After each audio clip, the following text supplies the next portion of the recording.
At the beginning of the month, Wilhelmina Irving attended a meeting in Lower Hutt about euthanasia. It was held by Exit International, the organisation founded 2 decades ago by Dr. Philip Nitschke.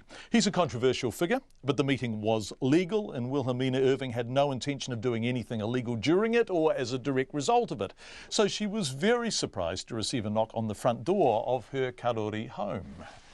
It was a policeman, but he was in plain clothes, and I was waiting for the building inspector, and I thought that's who it was, not a policeman really, although I'd heard in Australia they've been doing these things. So are you absolutely certain it was a policeman? It wasn't some crackpot posing as a policeman, some anti-euthanasia campaigner trying to frighten you or something? You're certain it was a policeman? Well, he left me the letter afterwards, which came from the police, to say if I wanted to get into contact with all these different help agencies to sort of mental health and suicide and so on, they gave me the numbers to call. So Wilhelmina, what do you make of getting a visit from a policeman after attending this meeting? I think the police should have better things to do, look after dairy people and burglaries and things like that, and not try and get old ladies scared. I mean, I wasn't particularly scared because I thought it was such a silly thing and I had heard it happening before. So I wasn't that worried. I just thought, why do it? Wilhelmina, how did they know you were there? Did you drive your own car? Did they take your licence plate number and track you down that way? Or did you leave your details with organisers or something? No, of course, there is a membership list. I don't know whether they've got that or not, but I was told that they went by the registration on the cars. What did he say to you exactly? Do you remember his words?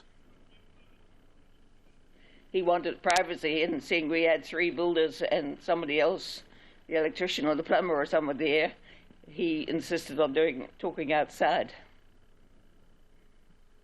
And it was very windy. Good old Wellington Day. And once he spoke to you, what did he say? Oh, he was just sort of saying, did I realise that they had the full membership list, that they knew where the meeting had been held, they knew what was said, just that they knew it all. And it was a frightening technique, I think.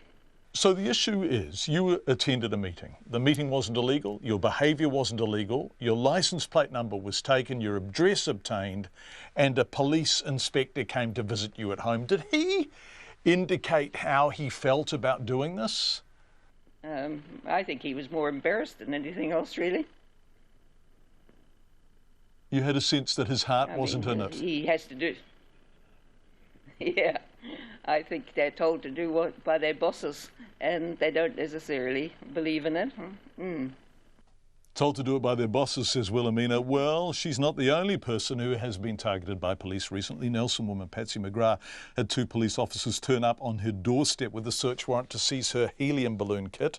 And a Lower Hutt woman has been charged with importing a Class C drug as part of an investigation. The police told Checkpoint they are acutely aware of the interest in the sensitive nature of these investigations. However, the Wellington City Area Commander, Inspector Chris Bensman, says the police have broader responsibilities to the coroner and need to keep this in mind when conducting investigations and considering what comment to make in public. The police declined to be interviewed, but Checkpoint has been told at least 6 people have been contacted by police in circumstances not entirely dissimilar to those of Wilhelmina.